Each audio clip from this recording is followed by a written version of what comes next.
Kenalkan, nama saya Srinta Putri Astuti. Saya berasal dari kelas LS10. Di sini saya akan menjelaskan apa itu BMC. Nah, BMC menurut saya adalah peta arah bisnis dalam perusahaan untuk arah yang kedepannya atau untuk arah lebih baik. Nah, peran saya di sini adalah sebagai konsumen. Saya akan mengambil brand dari Indonesia, yaitu Kon Ing. Alasan saya adalah karena saya merupakan pengguna Kon Ing dan juga Kon Ing sangat cocok untuk digunakan dalam keseharian. Kemudian alasan yang kedua karena saya bangga terhadap foundernya, yaitu Karlin Derjanto dan juga Ria Sarwono, yang hanya bermodalkan 1 juta dalam membangun bisnisnya.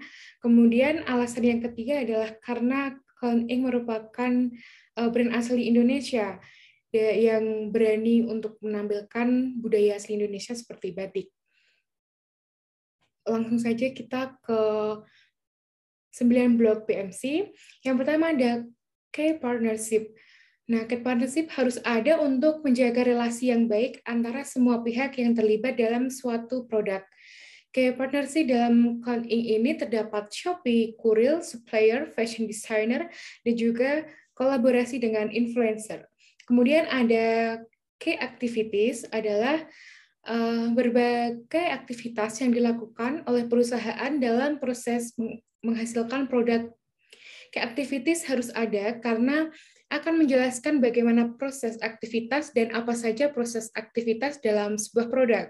Key aktivitas berperan untuk menunjukkan kegiatan utama yang harus diberi lebih banyak perhatian. Key aktivitas ini dalam Kon Ing meliputi produksi yang mana terdapat UMKM lain untuk bahan produksinya, kemudian pemasaran melalui media sosial, dan juga penjualan di offline maupun online store. Kemudian ada value proposition. Value proposition adalah nilai dari suatu produk tersebut. Value proposition ini diperlukan untuk memperlihatkan suatu keunggulan dari sebuah produk. Nah, keunggulan dari sebuah produk ini yang tidak dimiliki oleh brand lainnya dan berperan untuk membuat customer merasa spesial dan akhirnya menjadi pelanggan. Salah satu value proposition dari Kon Ing adalah penggambaran perempuan yang percaya diri dan juga mendukung budaya Nusantara. Kemudian ada customer relationship adalah untuk menjalin hubungan dengan customer dalam suatu produk. Nah, customer relationship ini harus ada dalam suatu brand untuk menjalin kepercayaan antara kedua belah pihak seperti customer dan juga ownership-nya. Nah, untuk customer relationship dalam Kon Ing adalah pelayanan customer service yang terkenal memuaskan, di mana mereka sangat fast respon terhadap customer Kon Ing dan juga layanan gratis ongkir serta 14 hari pengembalian jika produknya tidak cocok.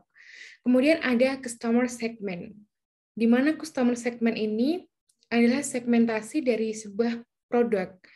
Nah, customer segment diperlukan dan berperan penting untuk mendapatkan income. Customer segment dari Kon Ing awalnya adalah unisex atau bisa digunakan untuk pria dan wanita. Namun pada tahun 2010, kedua founder ini sepakat untuk mengubahnya menjadi perempuan saja. Kon Ing juga mempunyai beberapa label yang disesuaikan dengan umur. Dan ada key resource.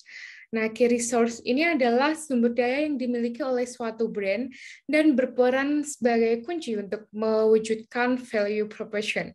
Untuk key resource dalam Kon Ing adalah lokasi penjualan, kantor pusat, dan juga sumber daya manusia seperti karyawan, admin sosial media, dan juga marketing. Untuk channel sendiri, channel adalah sarana untuk mempromosikan atau mendistribusikan jasa atau produk. Channel sangat diperlukan untuk mendistribusikan dan mempromosikan Kon Ing kepada customer-nya. Channel dalam Kon Ing adalah offline store, online store. Offline store adalah offline store-nya Count Inc. yang berada di Pondok Indah misalnya. Kemudian ada online store seperti Blibli, Lazada, Tokopedia, Shopee, reseller, dan juga media sosial sebagai tempat promosi untuk Count Inc. Kemudian ada cost structure, di mana cost structure ini adalah jumlah pengeluaran untuk menjalankan suatu bisnis. Cost structure ini sangat berperan dalam pengeluaran yang akurat dan juga terhindar dari kerugian. Nah, cost structure ini dalam cost structure dalam Count Inc. adalah tempat offline store, seperti pajaknya, renovasinya, dan juga biaya pajak untuk offline store. Ada revenue stream, di mana revenue stream adalah cara perusahaan untuk mendapatkan suatu profit dari penjualan. Revenue stream dalam Count Inc. adalah pendapatan yang didapat dari penjualan offline maupun online store dan para resell. Sekian dari saya, mohon maaf bila ada kesalahan dan terima kasih sudah menyaksikan.